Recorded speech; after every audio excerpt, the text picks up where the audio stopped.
This is the AT-4033 microphone from Audio-Technica. I'm going to tell you what I like about it and what I don't like about it.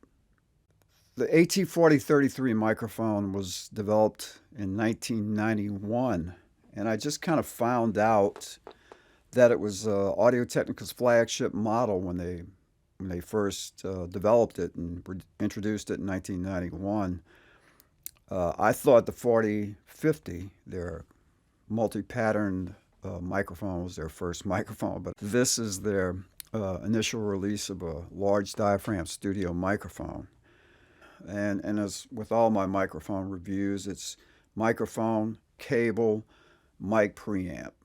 And I'm using the same mic preamp on all these reviews. It's a Warm Audio Tone Beast that has two different circuits in it, a clean and a vintage circuit. I'm using the clean circuit. No EQ on that, no high pass filter. On post fab filter with a steep cut at 30 hertz, I should say. It's flat otherwise. So, what I like and don't like. I'll get into what I don't like, and there's really nothing. The one negative, I guess, if there's anything about this, is that I don't really use it as a lead vocal microphone. I've tried it a few times as just mics I prefer over how it sounds, and it's really not much to do with maybe getting used to it and trying to learn how a microphone works. One thing I've learned in my 20 years of doing this professionally is that a microphone is kind of like a guitar, to a degree. They all have their little unique things, their little nuances. And this mic is no exception. It's, as you can hear, man, the voice comes, as a voice mic, like for podcasting or for, I think in the debates, the presidential debates, they use Audio-Technica mics. I'm not sure it was these, but as you can hear, it's a great sounding mic. You can hear the voice nicely. Everything's nice and rich. You can hear everything that I'm saying real nicely, very, very clear and accurate. But it's just something about it that doesn't make me pull it out for a vocal mic for some reason. I do use it on acoustic guitar, and especially in a stereo configuration where I've got one mic, one 43. I do have two of these, by the way, a 4033 up here and a 4033 over here. I measure about the same distance from the sound hole to each one and come in and out and just like that. And it's a beautiful stereo image, real robust, real big sounding. And that application is gorgeous. I use this for background vocals, and it seems to work nicely. It's got a nice little mid-range presence that I think is great for helping background vocals cut through a mix nicely.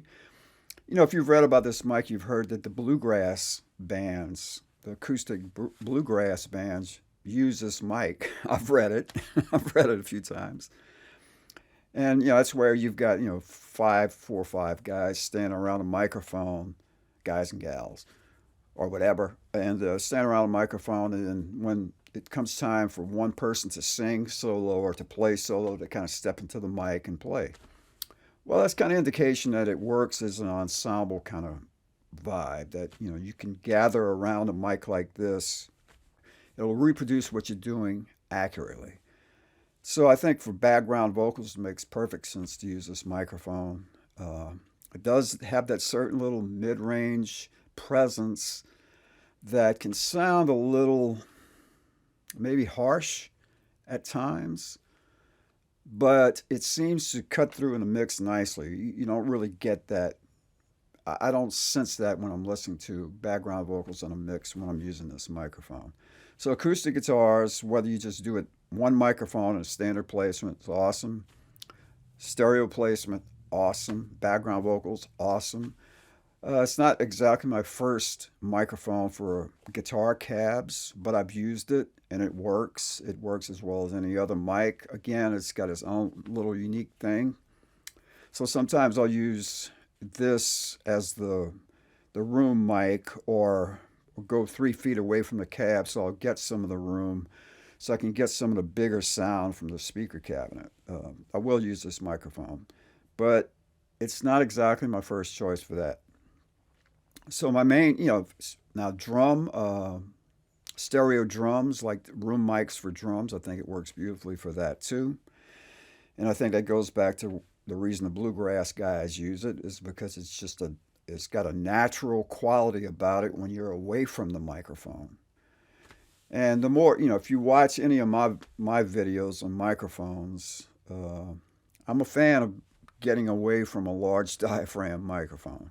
Right now, I'm about a foot away.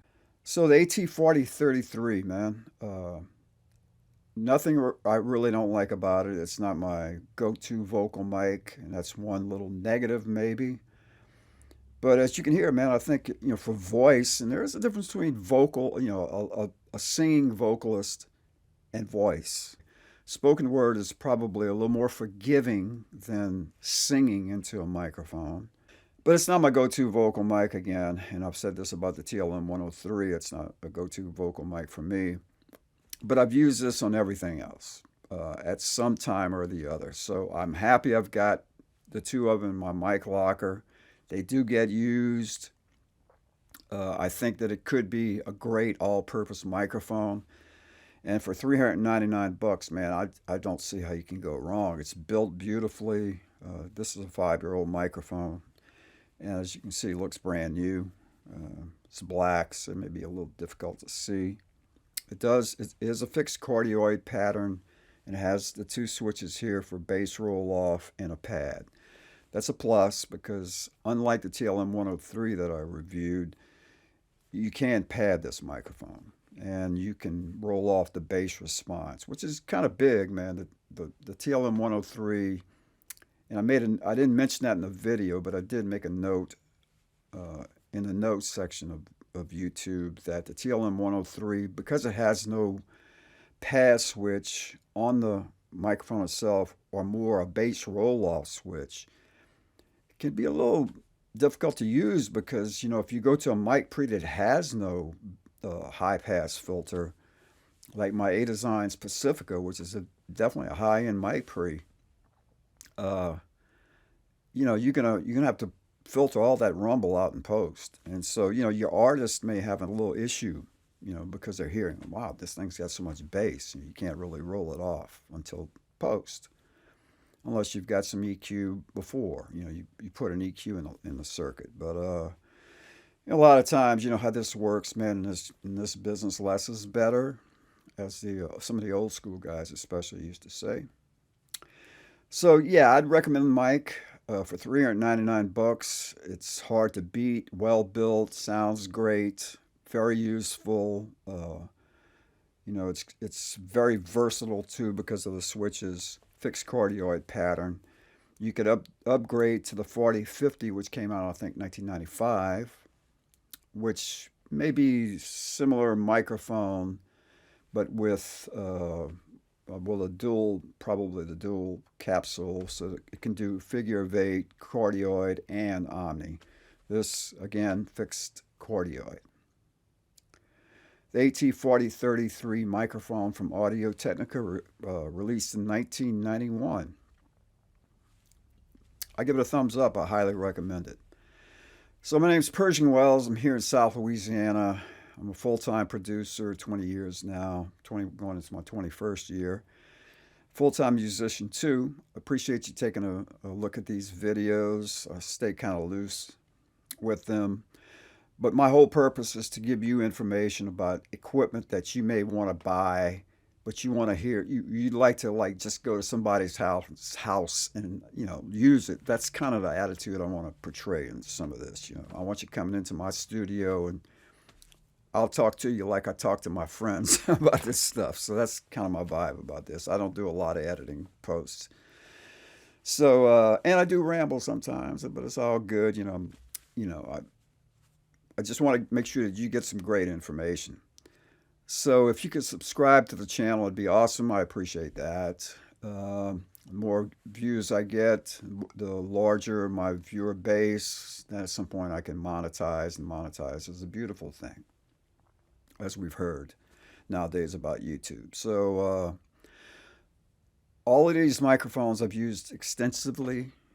This one I've had for 5 years. The other ones I've reviewed. I've had for at least 5 years, or way longer than that. So this is the Audio-Technica 4033 microphone, and I'm Pershing Wells, Digital Sacalait Productions. Thanks, and make it a great day.